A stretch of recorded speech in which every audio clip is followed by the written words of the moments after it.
চট করে আর বাংলাদেশে ঢুকতে পারছেন না সাবেক প্রধানমন্ত্রী শেখ হাসিনা। এবার ভারত ছাড়তে হচ্ছে তাকে। আমেরিকার চাপে এমন সিদ্ধান্ত নিতে যাচ্ছে ভারত সরকার। ছাত্র জনতার তুমুল আন্দোলনের মুখে প্রধানমন্ত্রীর পদ থেকে ক্ষমতাচ্যুত হন শেখ হাসিনা। সেই দিনেই সামরিক হেলিকপ্টারে করে ভারতে পালাতে বাধ্য হন তিনি। এরপর থেকে ভারতেই অবস্থান করছেন সাবেক এই প্রধানমন্ত্রী। তবে দেশ ছেড়ে পালিয়ে যাওয়া সাবেক প্রধানমন্ত্রী শেখ হাসিনার পরবর্তী গন্তব্য কোথায়, এ নিয়ে নানা কৌতূহল ও গুঞ্জন তো আছেই।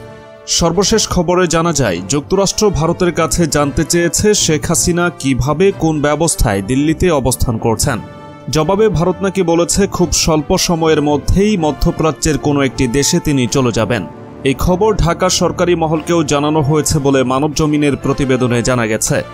গত 5 আগস্ট প্রধানমন্ত্রীর পদ থেকে পদত্যাগ করে ছোট বোন শেখ রেহেনাকে নিয়ে ভারতে পালিয়ে যান শেখ হাসিনা। বাংলাদেশের সামরিক বাহিনীর একটি বিমানে তিনি দিল্লির কাছে গাজিয়াবাদের হিন্দন বিমান ঘাঁটিতে অবতরণ করেন। এরপর থেকে তিনি কোথায় আছেন তার প্রকাশ পায়নি। শেখ হাসিনার সঙ্গে থাকা কূটনৈতিক পাসপোর্ট অর্থাৎ লাল পাসপোর্টও বাতিল করে দিয়েছে সরকার।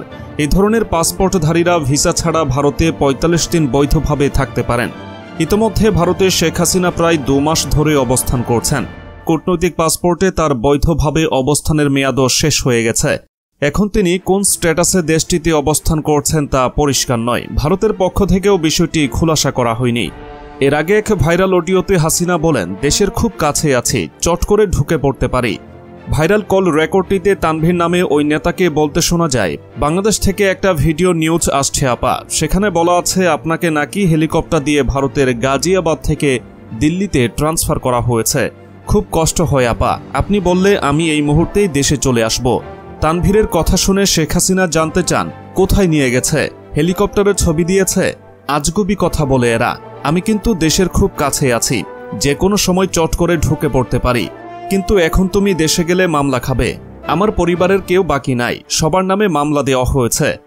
এদিকে শেখ হাসিনা জাতীয় নির্বাচনে প্রতিদ্বন্দ্বিতা করতে ফিরবেন কিনা সে বিষয়ে এখনও কোনো সিদ্ধান্ত হয়নি বলে জানিয়েছেন তার ছেলে সজীব ওয়াজেদ জয়। তিনি বলেন, বাংলাদেশের বর্তমান পরিস্থিতি দেখে মা বেশ বিচলিত এবং হতাশ। গত 15 বছরে তার সমস্ত কঠোর পরিশ্রম অনেকটাই নষ্ট হয়ে যাচ্ছে। যুক্তরাষ্ট্র ভিত্তিক সংবাদ মাধ্যম টাইমকে দেওয়া এক সাক্ষাৎকারে তিনি এসব কথা বলেন। কোটা সংস্কার আন্দোলন প্রসঙ্গে সজীব ওয়াজেদ জয় বলেন, কোটা আন্দোলনে আমরা সবাই অবাক হয়েছি। আমি নিজেও চেয়েছিলাম কোটা সংস্কার হোক। আমি হোয়াটসঅ্যাপ গ্রুপে বলেছিলাম 30% কোটা অনেক বেশি, তা কমিয়ে 5% করা উচিত। তখন কেউ কেউ চিৎকার করে বলল, আমরা মুক্তিযোদ্ধার নাতি নাতনি। তখন আমি মজা করে বলেছিলাম, এ কারণেই আমি 5% ছেড়ে দিয়েছি। অন্তর্বর্তী সরকার প্রসঙ্গে তিনি বলেন, যদি তারা 1 বছর বা 18 মাস দেশ চালাতে চায় তাহলে আমি বলবো এটা সঠিক সিদ্ধান্ত। কোটা সংস্কার আন্দোলনে আইন শৃঙ্খলা বাহিনীর গুলিতে 5 শতাধিক মানুষ নিহত হন, আহত হন কয়েক হাজার, যে কারণে আওয়ামী লীগকে নিষিদ্ধের দাবি উঠছে। এ ব্যাপারে সজীব ওয়াজেদ জয় বলেন, বাংলাদেশের সবচেয়ে পুরনো ও বৃহত্তম রাজনৈতিক দলকে কিভাবে নিষিদ্ধ করবেন? এটা আইনত সম্ভব নয়। তিনি আরও বলেন, আমার কখনোই রাজনৈতিক উচ্চাকাঙ্ক্ষা ছিল না। ভবিষ্যতে রাজনীতি করব কিনা সে ব্যাপারে এখনও কোনো সিদ্ধান্ত নেয়নি।